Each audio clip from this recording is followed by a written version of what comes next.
Apparently we turned into a mower shop overnight. So this one got dropped off because it broke the links on it. There's a John Deere over there to get tires and a spindle on the deck. And a hydraulic leak fixed. That thing full service too. That thing was dropped off at your house, just in your yard? Yeah, that was the first thing I drove over here this morning. And then we had to go pick this one up this morning, or Chris went and picked it up. So we're gonna have to weld these arms back together. Then we're probably gonna plate over that hole so it doesn't have that weak spot to break again. I'm gonna get started this morning by putting this ficm back in that 6-liter. This is that remand one we picked up yesterday from Outlaw Diesel. So we'll go get it thrown in that 6.0 and then we will see what it does. Alright, so the new ficm is in here. Let's see how it runs.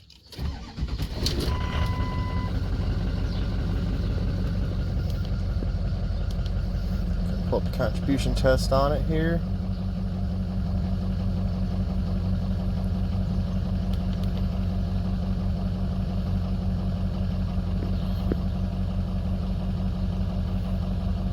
Looks like we're seeing drops on 7 for sure. 3 is a little low.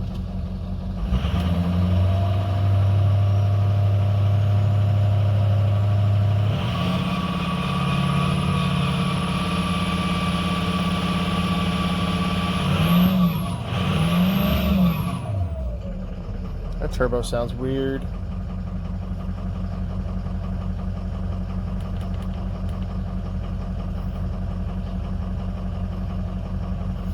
Yeah, I can feel it in the truck the way it's driving, or at least down one cylinder. I don't particularly worried about 4 at this moment. Sorry, 3. So looking at this chart here, if you look at the firing order, cylinder 3 fires after cylinder 7. With how far down 7 is and the way the truck is acting, I don't think 3 is necessarily contributing low. I think that number is just being assigned to it because of how low cylinder 7 is.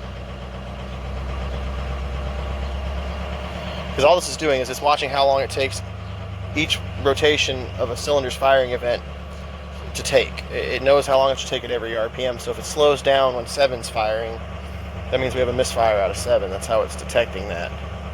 So being that the next cylinder in the firing order is contributing a little bit low, but nowhere near as low, I'm going to say that we probably only have an issue with the injector on cylinder 7. So we're going to go ahead and shut it down here.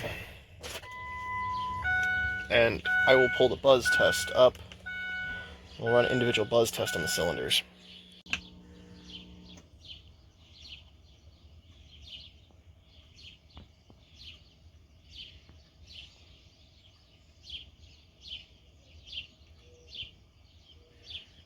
Alright, I don't know if you guys can hear it, but when you count the injectors out, there is a gap. So I'll pop the hood, I'll restart the test from outside the truck, and I'll show you guys what I'm talking about. So we've thrown a code for cylinder 7 injector high circuit, which is what I suspected that we'd only actually have an issue on 7 just because of how far 3 was off, being the next cylinder in the firing order. So we're going to run the buzz test again here, and I will show you guys what I'm talking about.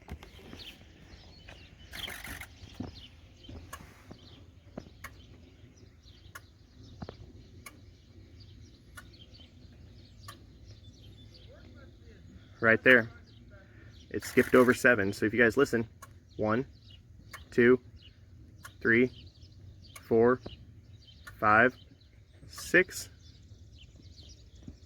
8. It skips over 7. So we still have an issue with cylinder 7. Running the buzz test again.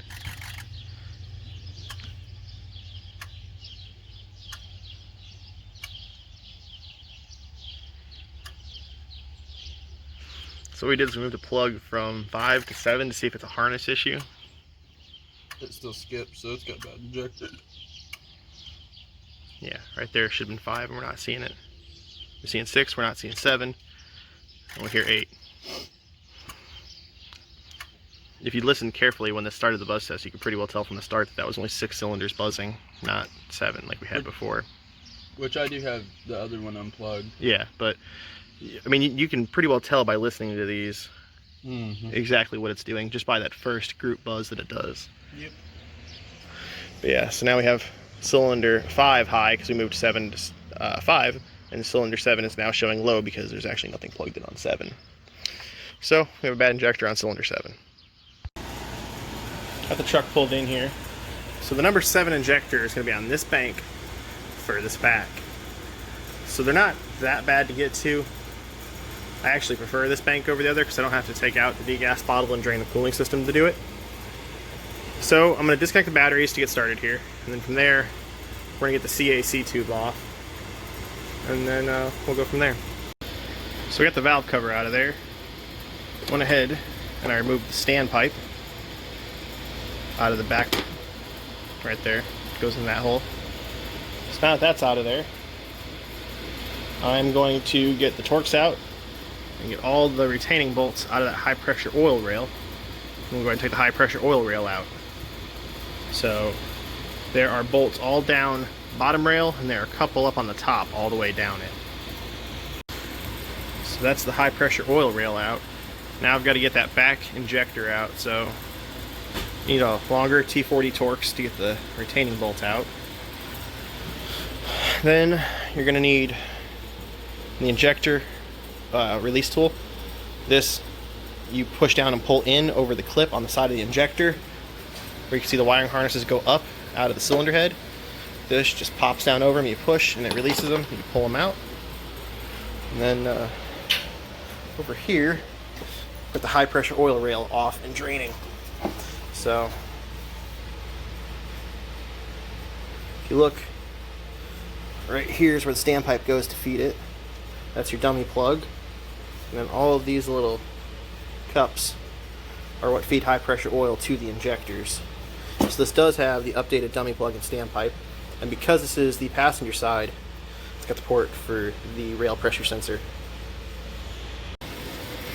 So there's the number 7 injector out of this truck. Now, something to watch for on these trucks,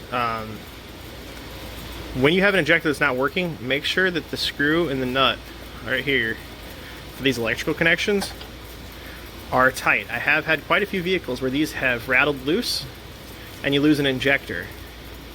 And you always want to check that just to be sure beforehand, because I'd hate to sell a customer an injector just because it had a loose nut on it. But these are both tight, they have a good connection. So we're going to go ahead and replace this injector. I already have a new one here for it. The crush washer is still on the bottom of it. I don't see anything crazy on the O-rings or anything that's going to concern me there.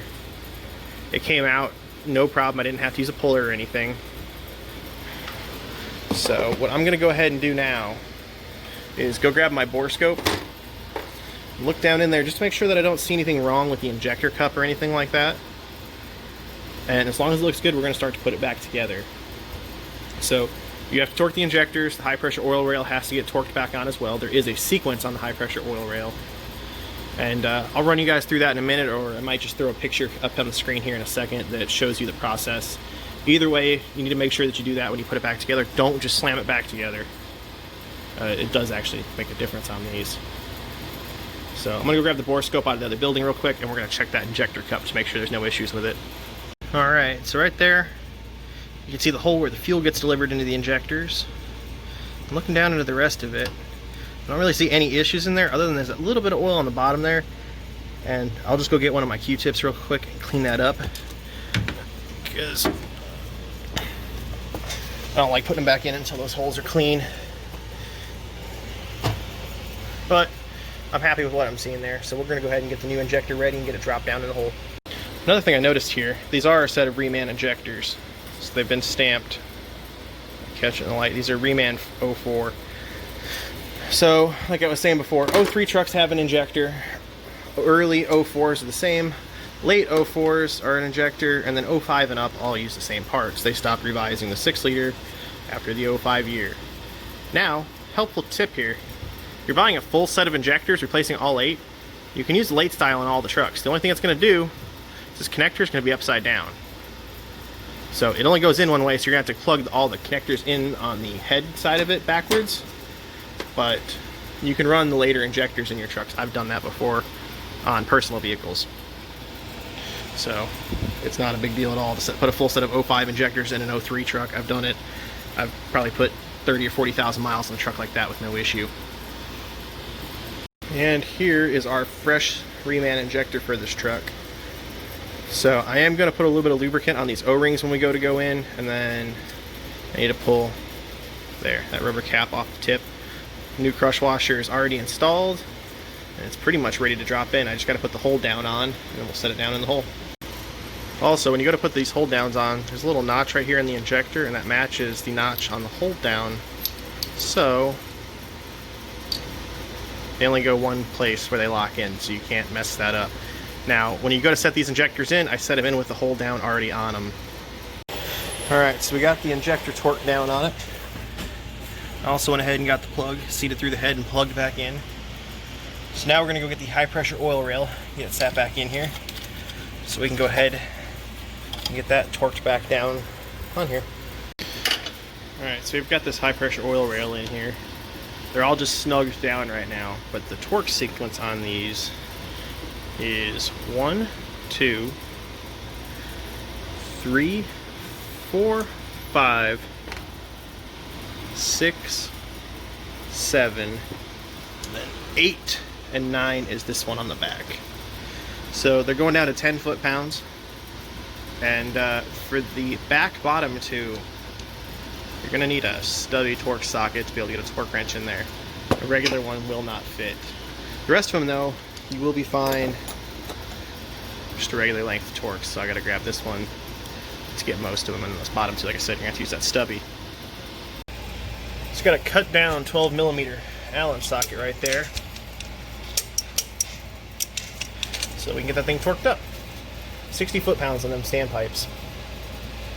There were some older publications that used to list them at like 33 foot-pounds, but that is the most updated TSB for the torque specs on those that we have that I was able to pull up. I don't have my cheat sheet with me today, so I'm going to have to look it up. So, but like I said, the newest one I could find said 60 foot-pounds. So this is that cut down 12mm snap-on Allen socket. So the piece that was cut off is this piece, and a flat washer's been welded to the back of it so that you can slide it through your ratcheting wrench and it doesn't slide off. So that is so that when you're backing it out and loosening that stamp plug, you're low clearance getting it out of there so you don't run it into the heater box.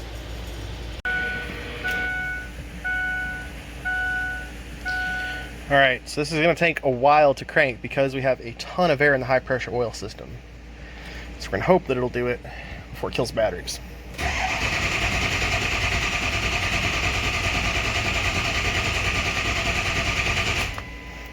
Now we give it a sec.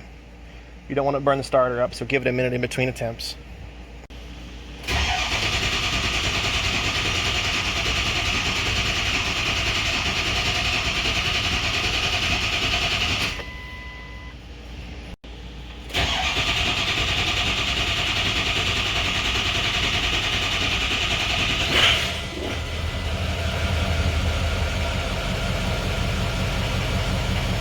It actually fired pretty quick. It seems to be running really good. We're gonna let it run for just a minute here, and then we're gonna get it out of the shop. I've got the air conditioning on, so the door is closed, so I don't want to let it run too long. But we're gonna have to go bleed all the air out of the high pressure oil system in this truck. Now, you can sit here and try to rev it as much as you want, but you're never gonna be building full pump pressure until you're actually on the road and under a load. So I go find some empty back roads, and I usually do some pulls from about 10 miles an hour to 55, 60 at wide open. Do that a couple times, and that will purge out all of the air that's in the high pressure oil system. If not, this thing will run like crap. Those air pockets will just continuously try to work their way through the injector, and you'll drop the injector out each time it does it. Also, while we had this apart, when I had the valve cover off, the oil smells burnt in this truck. So I am a little bit concerned that we have a bad oil cooler in this truck. So when we take it on the test drive, I'm going to take the scan tool with me, and we are going to monitor our coolant temp and oil temp. Now it's about 90 degrees outside ambient right now. So not pulling a trailer unloaded, we should never see more than 10 degrees difference between our coolant temp and our oil temp. If it's over 10 degrees difference, we're going to be replacing a cooler in this truck too. So Chris had to go out and rescue his dad. Fuel pump went out in his truck, so he took the P1000. So we're gonna rock the Zeus on this drive. Sky's not looking great. I haven't been out of the shop in a few minutes, so I really hope it's not gonna rain on this test drive. That truck doesn't have air conditioning. And as always, when I'm on a test drive, make sure that somebody from the shop knows that I'm going on it and knows if they don't hear from me in a while to check up on me, just in case something happens on the test drive. Last thing you want to do is break down and get stuck somewhere and nobody knows that you're stuck. Alright, so I've got my engine coolant temp and my engine oil temp laid up. The only reason I've got them on graphs, I don't really need to see that. I just wanted them to be big and easy to check on so that it's, you know, easy to see while I'm on the test drive what my temps are. So we're not up to temp yet, but we are already sitting about 6 degrees off. But I'm not going to worry about these numbers too much until the engine is up to temp. I've let it sit here and run for a minute. So now I'm going to go start the test drive on it and we'll start working out the air in the high pressure oil system. It is really storming that way. So we are going this way because this thing does not have air conditioning and I really don't want to have to roll the windows up.